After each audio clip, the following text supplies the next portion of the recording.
मेरे भाई कैसे हैं? हमें तो बहुत ही अच्छा हमारे यूट्यूब चैनल जीनियस कक्षा 97 पर स्वागत है मेरे भाई। तो मेरे भाई आज मैं आप लोगों को बताने जा रहा हूँ एनसीईआरटी क्लास 10 सब्जेक्ट केमिस्ट्री मेरे भाई। तो इस चैप्टर के बारे में बताया था नेक्स्ट वीडियो में, बट मैं आज इस वीडियो में आपको बहुत ही मोस्ट इम्पोर्टेंट अभिक्रिया के बारे में समझाने का कोशिश कर रहा हूँ मेरे भाई। तो आपको अगर समझ में आता है मेरे भाई तो मेरे चैनल को सब्सक्राइब एंड शेयर जरूर करें मेरे भाई, क्योंकि मैं इस तरह से आपको वीडियो हमेशा लाता रहूँगा और आता रहेगा, ठीक है। तो मेरे भाई इस वीडियो को देखिए और समझने की कोशिश कीजिए। मैं यहाँ समझाने का बहुत ही अच्छा समझाने का मैं कोशिश करूँगा। तो चलिए स्टार्ट। तो मेरे भाई यहाँ पर लिखता है कि ऊष्माक्षेपीय अभिक्रिया कहते किसको हैं, ये समझिए पहले मेरे भाई, ठीक है। ऊष्माक्षेपीय अभिक्रिया कहते किसको हैं तो मेरे भाई समझना। तो ऊष्माक्षेपीय अभिक्रिया कहते किसको, देखना कि वैसी अभिक्रिया जिसमें उसके अभिक्रिया के बाद उष्मा बाहर निकलता हो, यानी कि उसमें अभिक्रिया देंगे ना मेरे भाई तो उष्मा बाहर निकलता हो। क्या निकलता हो? उष्मा बाहर निकलता हो। वैसी रासायनिक अभिक्रिया जिसमें अभिक्रिया के बाद उष्मा बाहर निकलता हो उसे हम ऊष्माक्षेपीय अभिक्रिया कहते हैं, है ना। समझ में आ रहा है? तो मेरे भाई उष्मा बाहर निकलता हो, जिससे कहने का मतलब क्या है, वैसी रासायनिक अभिक्रिया जिसमें उष्मा देते हैं। क्या करते हैं मेरे भाई? उष्मा देते हैं। क्या करते हैं? उष्मा देते हैं। तो जैसे एग्जाम्पल में लेते हैं, एग्जाम्पल में यहाँ पर भी एग्जाम्पल में है ना। तो लिखता है कि वैसी रासायनिक अभिक्रिया जिसमें उष्मा देते हैं। तो सबसे पहले मैं क्या करूंगा मेरे भाई, तो लिखेंगे यहाँ पर H2, क्या लिखेंगे? Ca+O2, क्या लिखेंगे मेरे भाई? Ca+O2 करके लिखेंगे ना। तो स्टार्ट मेरे भाई यहाँ पर लिखता है ऊष्माक्षेपीय अभिक्रिया। तो कहता है वैसी रासायनिक अभिक्रिया जिसमें अभिक्रिया के बाद उष्मा बाहर निकलता है उसे ऊष्माक्षेपीय अभिक्रिया कहते हैं। Ca+O2 यानी कि जैसे करते हैं कार्बन प्लस ऑक्सीजन, ये दोनों को मैं क्या कर उष्मा दे रहा हूँ, ठीक है ना। ये दोनों का क्या कर रहे हैं मेरे भाई? अभिक्रिया करा रहे हैं। कार्बन प्लस O2 यानी कार्बन ये क्या है? O2 मतलब ऑक्सीजन है, कार्बन है। ये दोनों को करेंगे तो क्या हो जाएगा? Carbon dioxide. क्या मेरे भाई? तो कब उष्मा बाहर निकलता है, क्या निकलता है मेरे भाई? उष्मा CO2 प्लस हीट या उष्मा। अरे समझ नहीं आ रहा? क्या करता है? हीट निकलता है मेरे भाई। CO2 कार्बन डाइऑक्साइड निकलता है मेरे भाई की समझ में बिल्कुल आ गया होगा। फिर से मैं समझाने की कोशिश करता हूँ कि वैसी अभिक्रिया जिसमें अभिक्रिया के बाद उष्मा बाहर निकलता हो उसे हम ऊष्माक्षेपीय अभिक्रिया कहते हैं। जैसे में कार्बन प्लस ऑक्सीजन, एग्जाम में देगा ऊष्माक्षेपीय अभिक्रिया सब क्या समझते हो, तो आपको ये पूरा लिखना पड़ेगा। और उसके बाद दो नंबर में पूछेगा कि उसकी फिर उसके बाद ऊष्माक्षेपीय अभिक्रिया किसे कहते हैं, उष्मा शोषी अभिक्रिया किसे कहते हैं, उष्मा शोषी अभिक्रिया किसे कहते हैं। जैसे समझना मेरे भाई, जिससे कहने का मतलब क्या, इसमें टूटेगा। उष्मा शोषी कहने का मतलब क्या हो? टूटेगा। यानी कि वैसी रासायनिक अभिक्रिया जिसमें उष्मा देने के बाद अभिक्रिया होती है उसे हम उष्मा शोषी अभिक्रिया कहते हैं। तो मेरे भाई समझना, जैसे CO3 ये है उष्मा देते हैं। इसमें क्या करते हैं मेरे भाई? उष्मा दे रहे हैं। इसमें क्या रहे? उष्मा दे रहे हैं। यहाँ पर जब मैं उष्मा दूंगा मेरे भाई तो क्या निकलेगा, यानी क्या में टूट सकता है कि नहीं। तो मेरे भाई यहाँ पर आपको ध्यान देने का योग बातें हैं कि यहाँ पर दो तरह में टूटेगा, यानी कि इसमें उष्मा दे रहे, उष्मा शोषी का उष्मा दे रहे हैं, है ना। उष्मा शोषी का मतलब सोच रहा था, यहाँ पर उष्मा दे रहे हैं तो अलग अलग टूट जाएगा। तो टूटेगा यहाँ पर कार्बन CO2 प्लस CO यानी कि CaO प्लस, देखिए यहाँ पर CaO है, O था ना पर, तो यहाँ पर दो गुना है तो उसमें आ गया एक गुना CO2 कार्बन डाइऑक्साइड। तो मेरे भाई के यहाँ पर बिल्कुल इजी में समझ में आ गया होगा, है ना कि नहीं। तो मेरे भाई यहाँ पर बोले कार्बन डाइऑक्साइड यानी कि इसको बोलते हैं कार्बोनेट, कैल्शियम कार्बोनेट। क्यों बोलते हैं कैल्शियम कार्बोनेट? और जब ऐसा ही इसको तोड़ेंगे तो क्या बनेगा? कैल्शियम ऑक्साइड अलग हो जाएगा और कार्बन डाइऑक्साइड अलग हो जाएगा। इसको क्या बोलते हैं मेरे भाई? याद करने से बोलते हैं कैल्शियम कार्बोनेट। क्या बोलते हैं मेरे भाई इसको? Calcium carbonate. तो देखिए मेरे भाई को बिल्कुल इजी समझ में आ गया होगा। चलिए मैं आगे नेक्स्ट क्वेश्चन निकाल लाता हूँ, ठीक है। हेलो मेरी गाइस, देखिएगा मैं सेकंड क्वेश्चन लेके आ गया हूँ। क्या लिखता है? थर्ड क्वेश्चन क्या है? वियोजन या संश्लेषण अभिक्रिया क्या है, और थर्ड में फोर्थ में क्या है? वियोजन या अपघटन अभिक्रिया क्या है। तो मेरी भाई समझना ध्यान से, मैं थर्ड और फोर्थ लेके आया क्वेश्चन। तो कुछ नहीं है, बस ये सब आपको अभिक्रिया याद कर लेना मेरे भाई, क्योंकि क्वेश्चन बहुत इंपॉर्टेंट है और 10th क्लास में पूछता भी है। तो मेरा भाई समझना कि वैसी रासायनिक अभिक्रिया जिसमें दो या दो से अधिक तत्व या यौगिक आपस में अभिक्रिया कर नए पदार्थ का निर्माण करता है उसे हम वियोजन या संश्लेषण अभिक्रिया कहते हैं। ये आपको समझ में नहीं आया होगा, हम जानते कि नहीं होगा, क्यों नहीं होगा। देखिएगा कह रहा है कि वैसी रासायनिक क्रिया, देखिए मेरे भाई ये इतना लंबा लिखाया हूँ, आपको कुछ नहीं, खाली चीज आपको याद रखना कि वैसी रासायनिक क्रिया, वैसे यहाँ भी वैसी रासायनिक क्रिया लिखा हुआ है, यहाँ के बाद अपना खाली लिखना है। लंबा कुछ नहीं है, बस इतना खाली आपको माइंड से लिखना, ठीक है। तो वैसी रासायनिक अभिक्रिया जिसमें दो या दो से अधिक तत्व कहने का मतलब समझना मेरे भाई, तत्व क्या होता है? तत्व या यौगिक आपस में अभिक्रिया करके एक नए पदार्थ का निर्माण करता है उसे हम वियोजन या संश्लेषण अभिक्रिया कहते हैं। तो मेरे भाई को बिल्कुल समझ में आ रहा होगा, है ना। तो देखिए क्या है, तो देखिए मेरे भाई क्या होगा, दिखाई दे रहा है आपको ना। तो मेरे भाई यहाँ पर देखना क्या है, जैसे यहाँ पर एग्जाम्पल में क्या ले सकते हैं आपको, जैसे कह रहे हैं जैसी रासायनिक क्रिया जिसमें 2 या 2 से अधिक तत्व है, तो 2 या 2 से अधिक तत्व करा, जैसे मान लेते हैं मेरे भाई यहाँ पर लेते हैं H2, क्या लेते हैं मेरे भाई H2 plus O2, H2 plus O2 ले लेता हूँ, ठीक है। आ रहा है कि समझ में मेरा, तो ये दोनों को मिलाएंगे तो क्या बनेगा H2O, जल बनेगा, है ना। ये दो तत्व मिला कि नहीं मिला, दो तत्व यानी कि वैसे तत्व यौगिक आपस में संयोग कर करके, मतलब आपस में अभिक्रिया कर करके नए पदार्थ का निर्माण करता है। आपको समझा रहा हूँ, ये आपको ये कितना लंबा लिखा दिया है, आपको समझने का तरीका रहेगा तो आपको खुद से ही लिख सकते हैं ना। तो वैसी रासायनिक अभिक्रिया जिसमें दो या दो से अधिक तत्व यौगिक आपस में अभिक्रिया कर एक नए पदार्थ का निर्माण करता है, उसे हम वियोजन या संश्लेषण अभिक्रिया कहते हैं। दिस अभिक्रिया दिस रिएक्शन इज इक्वल, है ना, संयोजन वियोजन, ठीक है। तो सबसे पहले समझना मेरे भाई कि यहाँ पे 2 गो है तो यहाँ तो 2 होना चाहिए ना, तो यहाँ पर 2 लगावेंगे, तो 2 लगाएंगे भाई, तो यहाँ पर 4 गो हाइड्रोजन है, 2 यहाँ तो लगावेंगे, हम ना हो गया संतुलित, इसे बोलते हैं संतुलित। संतुलित समझ में आ गया, है ना। और उसके बाद आपको अभिक्रिया समझ में आ गया, एक अभिक्रिया और मैं लेता हूँ, ठीक है, या एक और दे देता हूँ, ठीक है, या करके, जैसे C प्लस O2 दोनों को मिलाएंगे तो क्या मेरे भाई कार्बन डाइऑक्साइड CO2, ये बन गया, ऑक्साइड बन गया। दोनों को मिलन है ना, 2 यौगिक का निर्माण कर रहा है कि नहीं, तो आपस में निर्माण कर रहा है, आपस में विक्रिया हो रहा है, ठीक है, ये हो गया। और या करके गाँव बता दो, ठीक है, जैसे sulphur plus O2 sulphur dioxide SO2, तो मेरे भाई को समझ में आ गया होगा मेरे भाई। देखना कि जैसे ही सल्फर और ऑक्सीजन की अभिक्रिया करते हैं सल्फर डाइऑक्साइड हो जाता है कि नहीं मेरे भाई, सल्फर डाइऑक्साइड हो जाता है ना। समझ में आ रहा है कि नहीं आ रहा है। उसके बाद देखिएगा ध्यान से, तो समझ में आपका हो गया, 2 तत्व आपस में संयोग करके नए पदार्थ का निर्माण करते समझ में आएगा। अब यहाँ पर देखना वियोजन या अपघटन अभिक्रिया कैसे कहते हैं, आपको ध्यान समझना होगा मेरे भाई।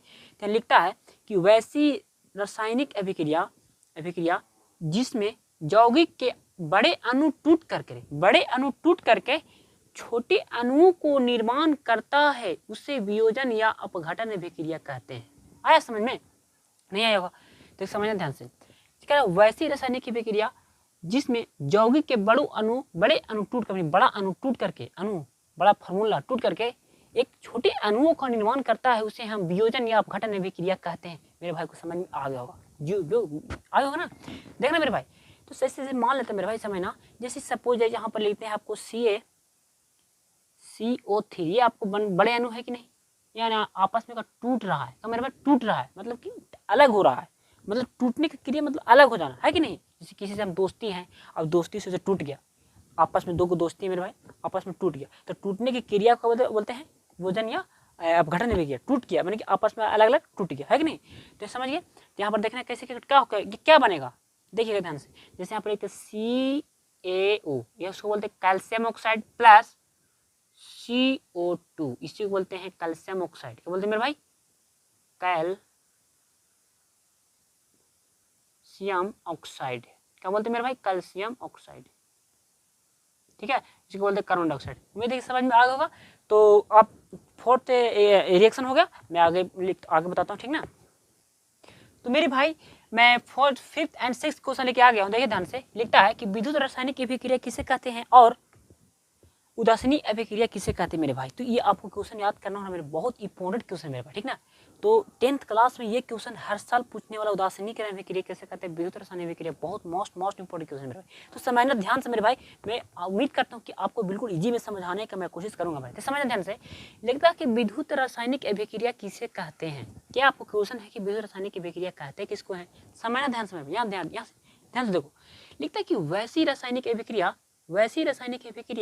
अभिक्रिया, ये तो आपको बार बार लिखा ही रहा हूँ मेरे भाई, ये तो आपको समझने का तरीका है, वैसे बार बार तो लिखा ही रहा हूँ, वही चीजें लिखना है। वैसी रासायनिक अभिक्रिया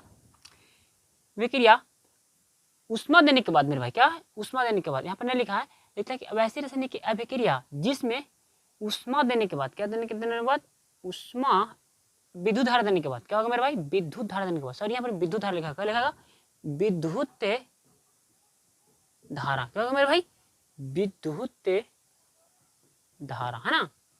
कहता है कि वैसी रासायनिक अभिक्रिया जिसे विद्युत धारा देने के बाद सरल या परमाणु के रूप में टूट जाता है, उसे हम सरल या परमाणु के रूप में टूट जाता है, उससे विद्युत रासायनिक अभिक्रिया कहते हैं। मेरे भाई को समझ में आ गया होगा, है कि नहीं।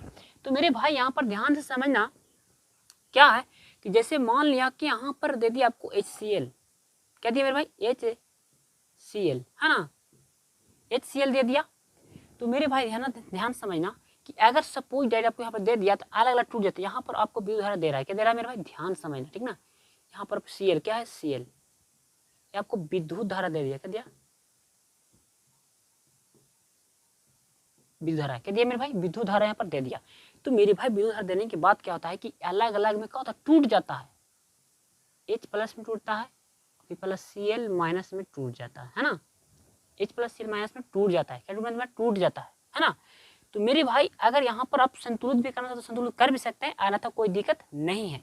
अगर आप यहाँ पर ये करेगा तो यहाँ पर अब 2 लगाइएगा 2H हो जाएगा, तो यहाँ पर 2 लगाना पड़ेगा, तो यहाँ पर Cl देना पड़ेगा, Cl2 रूप में, अलग अलग परमाणु के रूप में टूट जाता है। तो आपको परमाणु ग्रुप में है कि नहीं मेरे भाई, है ना, ये परमाणु ग्रुप में टूट जाता है, 2HCl + HCl में आपको क्या होता है, टूट जाता है ना। इससे कर सकते हैं आप, परमाणु ग्रुप में टूट जाता है ना। और उसके बाद और भी कर सकते हैं, क्या कर सकते हैं, NaCl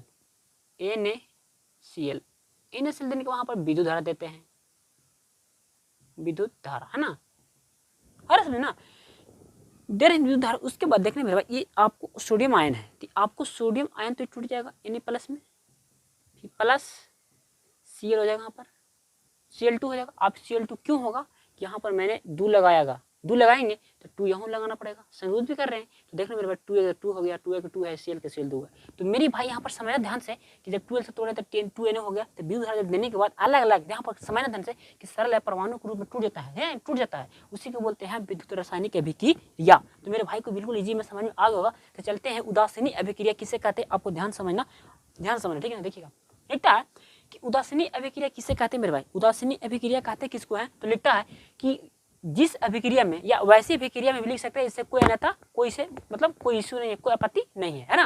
लिखता है कि जिस अभिक्रिया में अम्ल किसको कहते हैं, जो खट्टा होता है कि नहीं, अम्ल और क्षार किसको कहेंगे, जो OH प्रदान करता है, अम्ल का H+ आयन प्रदान करता है, बढ़ावेंगे अम्ल क्षार, ठीक ना। अम्ल और क्षार आपस में अभिक्रिया करके लवण, क्या मतलब मेरा लवण, जिसको बोलते हैं नमक, लवण और क्या मतलब मेरा भाई जल बनाता है, जल जिसको बोलते हैं H2O बनाता है, उससे हम रासायनिक अभिक्रिया उसे हम उदासीनी अभिक्रिया कहते हैं। तो मेरे भाई को बिल्कुल इजी में समझ में आ गया होगा। चलिए मैं इसको आप एग्जाम्पल के साथ समझाने की कोशिश कर रहा हूँ, देखिए ध्यान से। तो मेरे भाई यहाँ पर देखना ध्यान से क्या है, जैसे मान लिया मेरे भाई कि देखना उदासीनी अभिक्रिया कहते हैं किसको, सबसे पहले मैं एग्जाम्पल लूँ आम्ल के एक नाम बताओ, एक क्षार के नाम बताओ, है कि नहीं। तो आम दोनों को अभिक्रिया कराने तो लंबन है। आम्ल क्या हो सकता है, NaCl क्या है, सोडियम क्लोराइड है, NOH क्या है, एक क्षार अम्ल आपस में अभिक्रिया करता है। जैसे मान लें कि अम्ल Na सोडियम क्लोराइड एक अम्ल है कि नहीं। फिर यहाँ पर क्षार क्या ले सकते हैं, क्षार के साथ अभिक्रिया कराने पर तो क्षार का तो KOH है ना, तो NaCl हो जाएगा, NaCl+2। तो क्षार के साथ अभिक्रिया कर NOH कर देते हैं, NaCl, है ना। तो NOH से अभिक्रिया करावेंगे। अब क्षार क्या हो सकता है, क्षार को अभिक्रिया आपको कराने के पहले क्या करेंगे, आपको HCl के बाद उसके बाद क्या करेंगे NOH, सोडियम हाइड्रोक्साइड का एक क्षार है, क्या है मेरे भाई, सोडियम हाइड्रोक्साइड एक क्षार, यानी कि क्षार अम्ल क्या है, सोडियम क्लोराइड एक अम्ल है, सोडियम क्लोराइड के अम्ल है। और उसके बाद बोलता है क्षार के नाम लिखो, तो NOH सोडियम हाइड्रोक्साइड, यानी कि जिसमें OH प्रदान करने वाला तो उसे क्षार बोलते हैं, जिसमें H+ प्रदान करता है उसमें देखिए H है ना, NaCl सोडियम क्लोराइड, जिसमें Na मतलब कि उसमें क्या करता है, अम्ल करता है। तो अम्ल आपको समझ में आ रहा है कि सोडियम क्लोराइड एक अम्ल है, क्षार क्या है लिखते हैं यहाँ पर NaOH आ रहा है कि समझ में भाई। देखिए मैं ध्यान समझेगा, जैसे NaCl क्या, तो मेरे भाई यहाँ पर लिख दिया कि अम्ल के लिए छाप दिया यहाँ पर NaCl, सॉरी यहाँ पर N था ना, H होगा, HCl + NOH क्या है, अम्ल है, एक क्या क्षार है। ये दोनों आपस में अभिक्रिया करता है मेरे भाई, क्या करता है, अभिक्रिया करता है, क्या करता है, HCl + NOH क्या करता है, आपस में अभिक्रिया करता है, क्या करता है, अभिक्रिया करने के बाद क्या बनता है मेरे भाई, क्या बनेगा, उसके बाद क्या बनेगा, जल बनता है और लवण बनता है, क्या बनता है मेरे भाई, लवण और जल बनता है। तो सबसे पहले मेरी भाई यहाँ पर अभिक्रिया कराने के बाद क्या करेंगे, ध्यान से देखना, जैसे यहाँ पर देखिएगा ध्यान से, N है ना, ये आपस में अभिक्रिया कर लेगा, ये है ना, ये आपस में दोनों अभिक्रिया करेगा। बिल्कुल इजी में समझाने की कोशिश कर, देखिए ध्यान से। उसके बाद बनेगा क्या मेरे भाई, यहाँ पर बनेगा सोडियम क्लोराइड, क्या बनेगा मेरे भाई, सोडियम क्लोराइड, जिसको बोलते हैं लवण। अम्ल मेरे भाई ये HCl था, सॉरी वहाँ पे N लिख देता है ना, कोई दिक्कत नहीं, N लिख देता है, यहाँ पे NaCl क्या बनेगा, ये लवण बनेगा, NaCl सोडियम क्लोराइड प्लस ये बनेगा जल H2O, इसको बोलेंगे जल, इसको बोलेंगे सोडियम क्लोराइड, इसको सॉरी आप लवण लिख दीजिए ना, लवण, लवण, ठीक है। उसके बाद यहाँ पे लीजिए हाइड्रोक्लोरिक अम्ल, ये क्या आपको अम्ल है, क्या है, अम्ल। एक आपको है क्षार है ना। ये दोनों आपस में अभिक्रिया करके लवण और जल बनाता है। तो मेरे भाई को समझ में आ गया होगा, तो बहुत ज़्यादा कोई चैप्टर नहीं है और मेरे भाई समझ में आ गया। तो यहाँ पर यही है कि जिस अभिक्रिया को अम्ल और क्षार आपस में अभिक्रिया करके, जिस अभिक्रिया में अम्ल और क्षार आपस में अभिक्रिया करके लवण और जल बनाता है, उसे हम उदासीन अभिक्रिया कहते हैं। जैसे HCl प्लस NOH क्या है, एक अम्ल है और क्षार है, आप अभिक्रिया कराएंगे तो आपको लवण का निर्माण करता है, NaCl का निर्माण करता है आपको, है ना। उसके बाद जल का निर्माण करते हैं, मेरे भाई समझ में आ गया है कि नहीं।